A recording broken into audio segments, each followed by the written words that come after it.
Assalamualaikum warahmatullahi wabarakatuh. Selamat pagi. Apa kabar? Semoga kita semua selalu dalam lindungan Allah Subhanahu wa taala dan selalu dalam keadaan baik. Pertama-tama perkenalkanlah saya untuk memperkenalkan diri. Perkenalkan, nama saya Dewi Triwahyuni, kelas 2A. Kelas 2A NIM 192110037.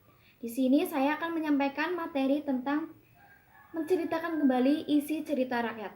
Nah, sebelum memasuki bagaimana cara menceritakan kembali isi cerita rakyat, di sini saya akan membahas terlebih dahulu apa itu pengertian cerita rakyat, kemudian macam-macam, ciri-ciri, dan unsur intrinsik dari cerita rakyat itu sendiri. Di sini yang pertama saya akan membahas tentang pengertian cerita rakyat. Di sini yang pertama saya akan membahas tentang pengertian cerita rakyat secara umum. Pengertian cerita rakyat secara umum yaitu cerita rakyat adalah cerita yang berasal dari masyarakat dan berkembang di dalam masyarakat melalui turun-temurun dan disampaikan secara lisan. Kemudian di sini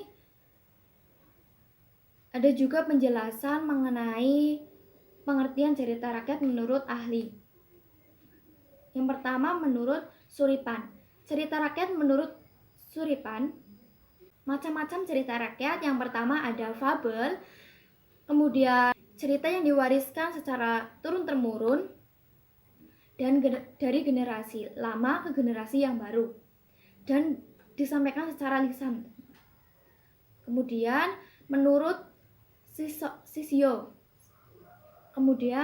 Sisiono, cerita rakyat adalah salah satu karya sastra yang lahir, hidup, dan berkembang di dalam masyarakat tradisional yang disebarkan secara lisan, mengandung unsur survival, sifatnya anonim, dan disebarkan di antara kolektif, khususnya dalam jangka waktu yang lumayan lama. Nah, kemudian ciri-ciri dari cerita rakyat itu sendiri. Ciri-ciri cerita rakyat yaitu disampaikan secara lisan, bersifat turun-temurun, tidak diketahui nama pengarangnya atau anonim, dan tidak cerita binatang atau fabel merupakan cerita yang mana tokoh utamanya berupa binatang yang menyerupai manusia. Kemudian mite, contoh cerita mite misalnya Nyi Roro Kidul, terus Dewi Sri, dan lain-lain. Kemudian sage, misalnya Jeng Wanara, Damar Wulan, Roro Jonggrang, dan lain-lain. Kemudian ada hikayat. Hikayat adalah cerita yang menceritakan kehidupan bangsawan serta keluarga istana ataupun orang yang terkenal pada zaman dahulu. Selanjutnya, di sini saya akan menjelaskan unsur cerita rakyat itu sendiri. Unsur yang pertama ada tema, plot atau alur, kemudian latar cerita atau setting, penokohan, sudut pandang, amanat. Tema adalah unsur yang utama dalam sebuah pokok permasalahan atau gagasan yang menjadi inti dari sebuah cerita itu sendiri. Kemudian plot merupakan sekumpulan peristiwa yang dirancang sedemikian rupa untuk membentuk hubungan sebab. Latar atau setting merupakan gambaran dari sebuah cerita yang mengenal bagaimana suasana, waktu, dan tempat saat terjadinya suatu peristiwa. Kemudian penokohan. Penokohan merupakan unsur yang menggambarkan sifat atau watak yang dimiliki oleh tokoh-tokoh dalam cerita. Sudut pandang. Sudut pandang merupakan cara pandang si pengarang dalam memberikan suatu jalan cerita.